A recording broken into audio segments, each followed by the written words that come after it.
Hi guys, and welcome to another episode of Can We Talk? My name is Andy. And I'm Andy's wife. I'm Andy's wife. Finish and Clara. All right. So I think we need to have a fight about this. Okay, bring it on, husband. Yay. Bring it on. Okay. Do I need to take my fighting gloves? Yes. So if we check out your social media pages, what name do they have? My name. Yeah. And here you are busy insisting with a different name. It has my name. I'm still using my name everywhere. No ways. And it's way different. There's no aspect of me that is identified there. We are one. Right, so really? whatever so that let's use the same name here, even on these episodes. They do say Andy and Tombie. Yeah. They do say that. Really? I think we need to go for counseling because I think we are having a conflict. So yes, we are having yes. Yeah. Right. But yeah, just an example of what we know. Just with, we may have a challenge in our relationship right now. So I remember I had a colleague once upon a time who got married on Saturday. Okay. And he changed his wife's name on the ID on Monday. Oh, wow. Literally in 2 days. He says, if you don't do it today, please never do it again. Oh, wow. I don't know how I feel about that. Yeah. It took me, how many years to change my... 3 years. And you're not even smiling. Not I wish our listeners could see your facial expression. Yeah. Why? Because, Can't explain. I mean, but it's still the same. No, nothing changes. Whether I change to your surname or not, nothing changes. I actually even had a thought of even changing your mobile money name. Oh, to what? To my name. Why though? I spoke to the lady at EcoCash and unfortunately she was on leave, so we couldn't change that name. So I was ready to get our marriage certificate and go and get your name changed. Wow. But you know that I'm committed. I'm not going anywhere. And people know that I'm married to you. It's not like they're going to, question where I stand. I don't know. I need to see that anyway. But anyways, it's not what we're talking about today. But in the aspect of some forms of conflict. So you can imagine in a relationship and then you meet at deadlock. And you don't necessarily agree in entirety in that. How would you deal, if there is a challenge in a relationship? So, for example, you and I have been married for so many years. And many years. I remember...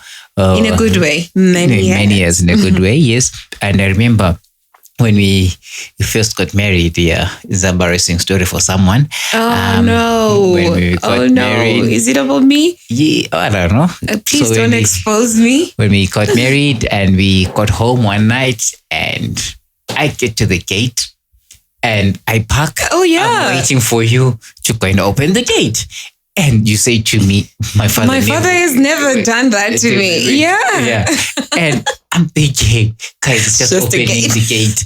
And so I guess I don't remember seeing my mom, but I remember us opening the gate. So my dad would, if there's driving, we would open the gate. Yeah, you would. Yeah. You probably remember that you guys were the ones that were opening the gate because you were there.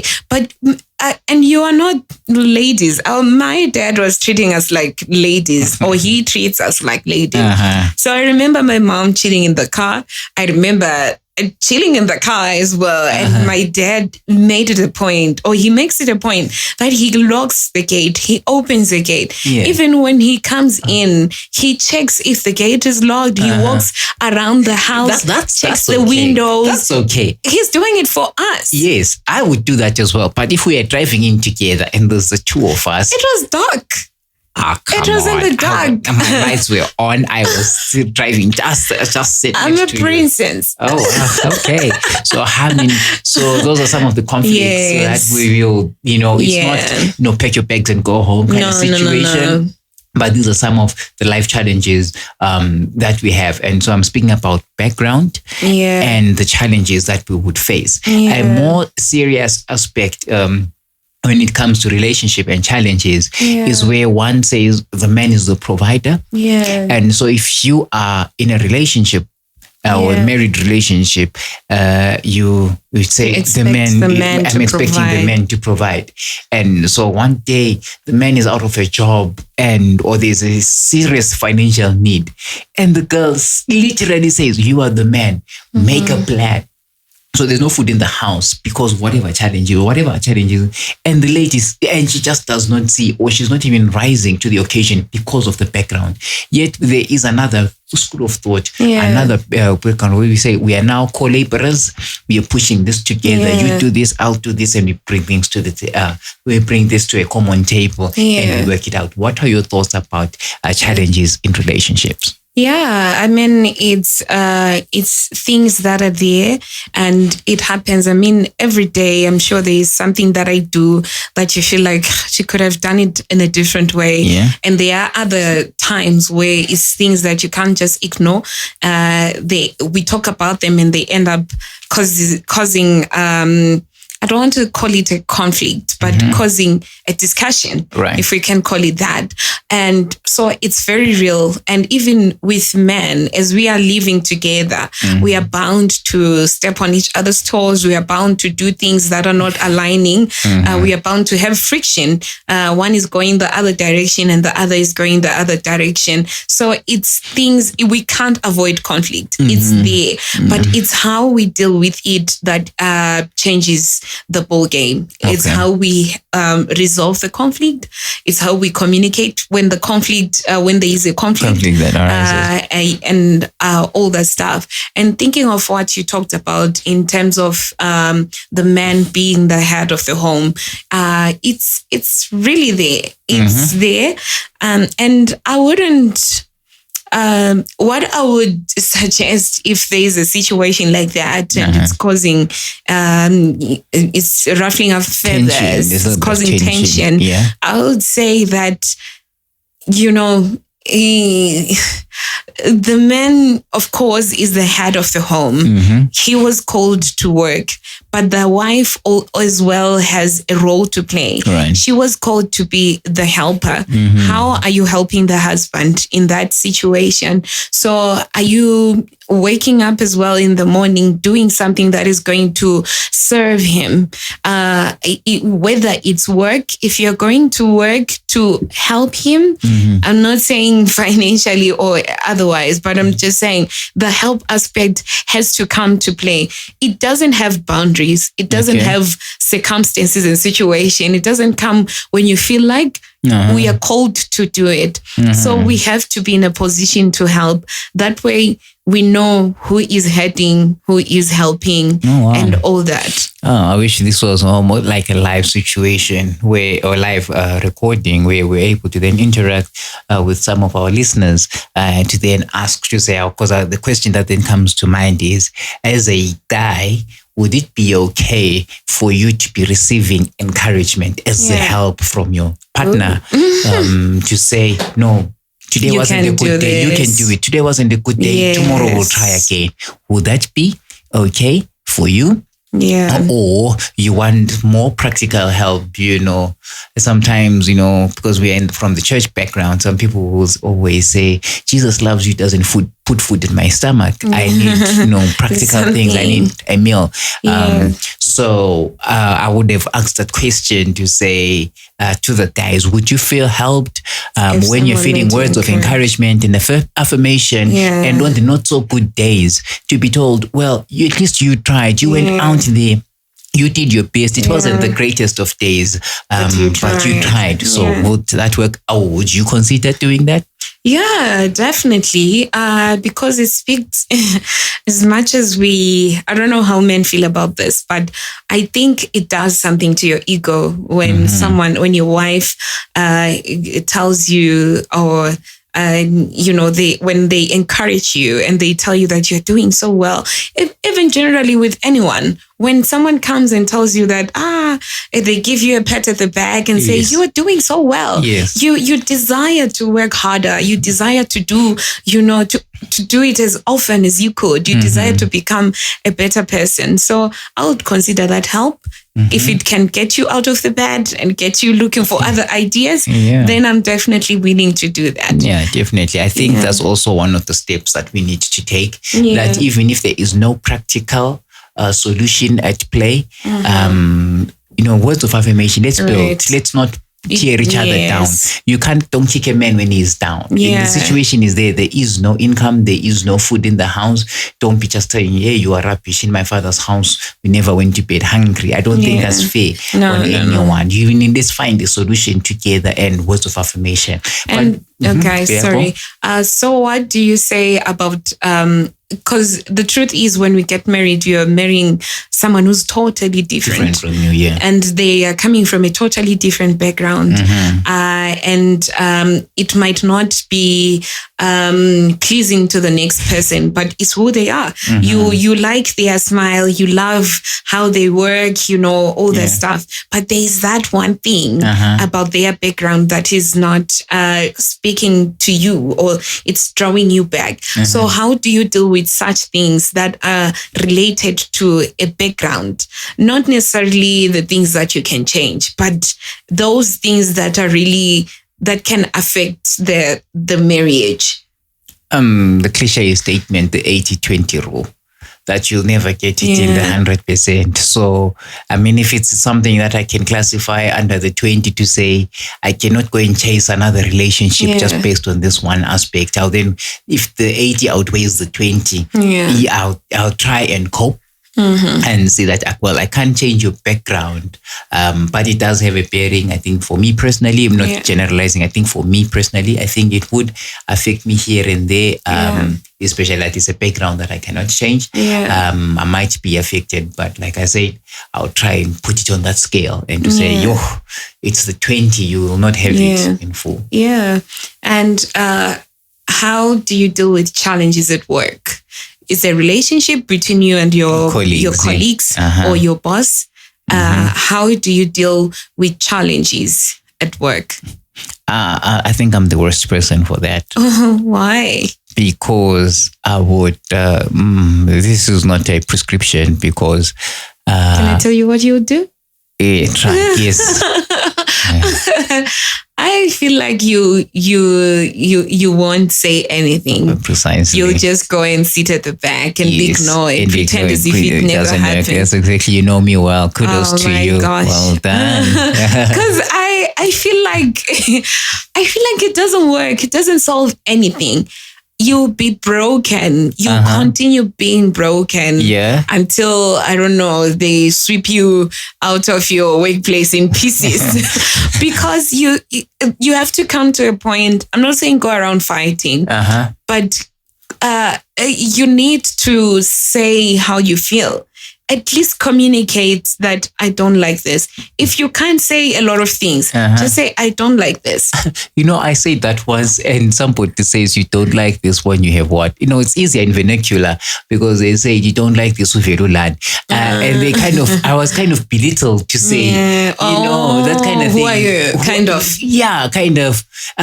It's a terrible, another bad example would be, guys, who doesn't like Coke? Everyone likes Coke. And then I now felt bad for not liking Coke. Yeah. You see? So, I'm saying, I did try to speak out. And then when you speak out, you are the odd man in. And everyone looks at you like what's your problem? Are you familiar with that meme that people are always sharing of a crowd going a certain direction, then one person going a certain direction? Yeah. And it says, I'm not quoting the meme, but I think it says that something like, just because everyone is going in that direction, it doesn't mean it's the right direction. Yes, So just because everyone is having Coke, I'm just using the Coke example, or just because everyone is stealing money at work, doesn't mean you have to, because they'll say, who are you? So I believe in facing challenges head on. So if it's someone at work who is doing something that I don't like, I believe in communicating. It cannot be today. I feel like I've said this before, but it has to be said. Whether I wait for my temper to be calm, and then I go and address that issue, or I write an email, I think challenges have to be communicated. Yeah. Okay. All right. That is work. I'll see. I'll try. No promises. I'm a big ship, so turning me is not always the easiest. So what would you then do? What if it is your bestie? I remember once upon a year, a friend of mine would come with some controversial things. I may have said it in previous episodes. That a friend of mine would come with something that I would not ordinarily do. But we are friends. We agree on a whole lot of things. But on the one things, it's just maybe, for lack of a better word, it's a value system. He values things differently, or he valued things differently from the way I valued them. And so our approach is different. So how would you do that with your bestie if you're facing a challenge? As a non-confrontational person that you are, I would suggest that you take the baby and throw away the water. So give them what you can.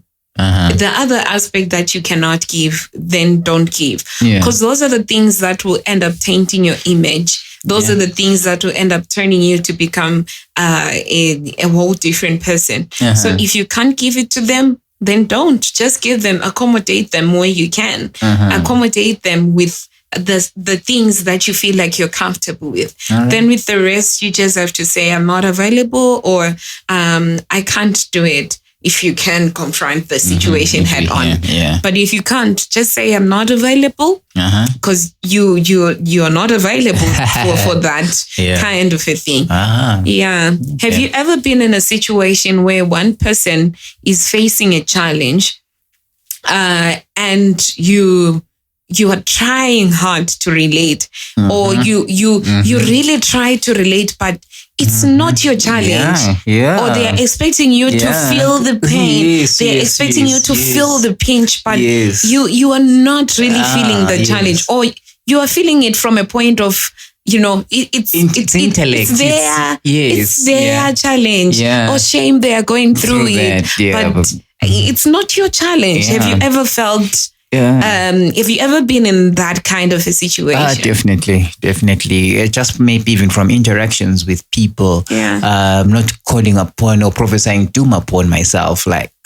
So I don't have a story like where I was in jail and I had to call my parents and I asked for bail money from somebody. And I've had 2 encounters like that. And so when people come to me and relating to me to say, I'm having a situation like that. And so I'm watering it down and I want to say what were kind of the stories that were inside. So who else was in there? And somebody had gone through a traumatic experience and I watered it down to say, so what I've always seen the movies that, so was there a king within the prison? So they took offense that way to say, you're kind of watering down my situation. I've had a situation like that.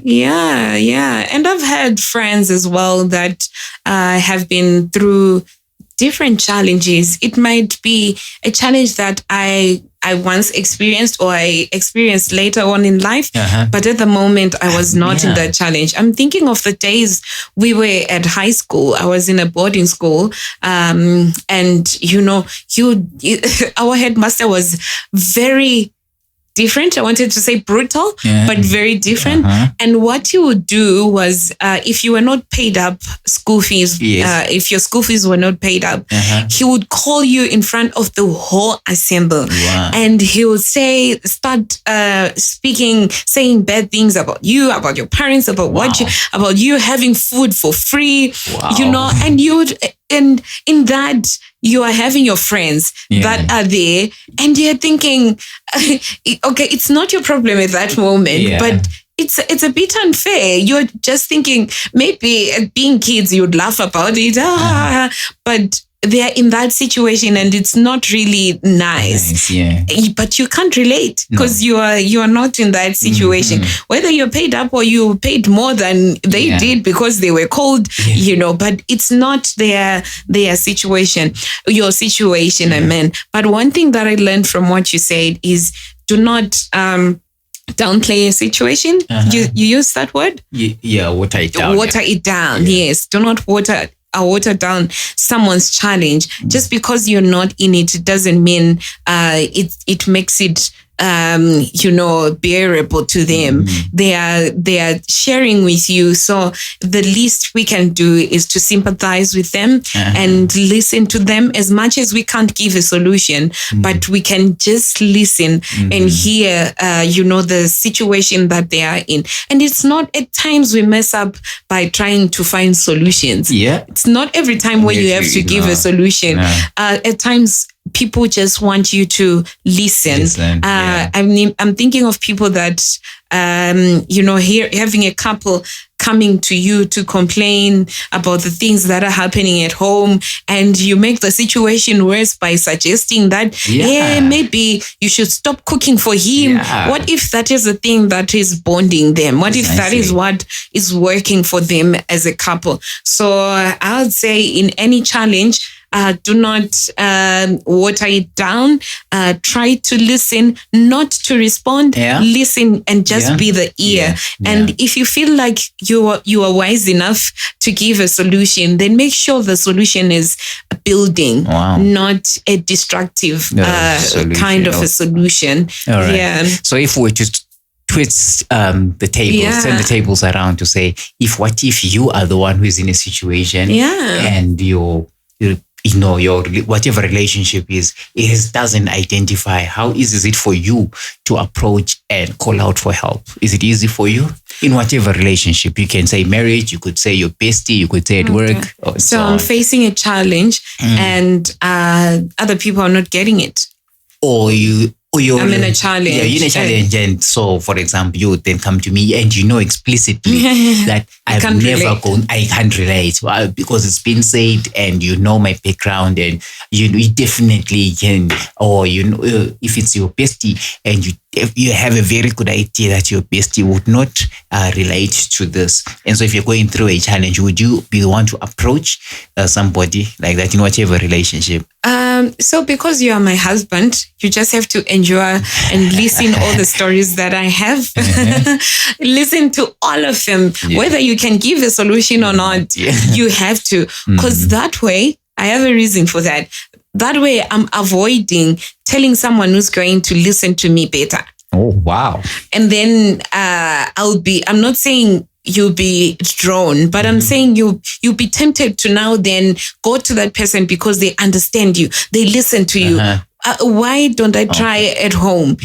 Whether you listen or not, I'll make you listen. I'll tell you whether you want or you do not want. But anyways, at the end of it all, I can find someone maybe, or maybe you can say, I can't relate to this, but I know someone. Try my mom. She's a lady, or she can relate. She has gone through this. She has experience. It's not every time where you have all the solutions, or it's not every time where you have, you'll be willing to listen, but you don't have any words to say. So you can say, okay, why don't we try to talk about it with my mom or with your mom. Maybe we can get the solution from there, because I know they are the best person for this, So suggesting another person works at times. At times, okay. I like that. So you've said a lot of things today. So I'm not sure if we're going to remember it all, but I remember not to water down a situation. And when it's man and wife, I'm not sure if there's a conflict, that don't just to kick a man when he's down. Find ways of encouraging. If you're not also going to be being a solution to say, all right, so if it's work-wise or financial-wise, what are you then going to be doing to bring? So just don't kick a man when he's down, and also don't water down a situation, even if it's not man and wife. Don't water down a situation, because And what they usually say, if you're not in a storm is coming. If you're not in a challenge is coming. Or if you are not coming from a challenge, all the stuff. So it don't water it down that way, because you never know. Tomorrow it might be you, and you have, you find yourself not having anyone to listen to you in your challenge. Wow. So some very good nuggets that we have today, and I can't wait to see the comments that when we have challenges in relationships, how do we solve them? So we'll meet again on another episode of Can We Talk?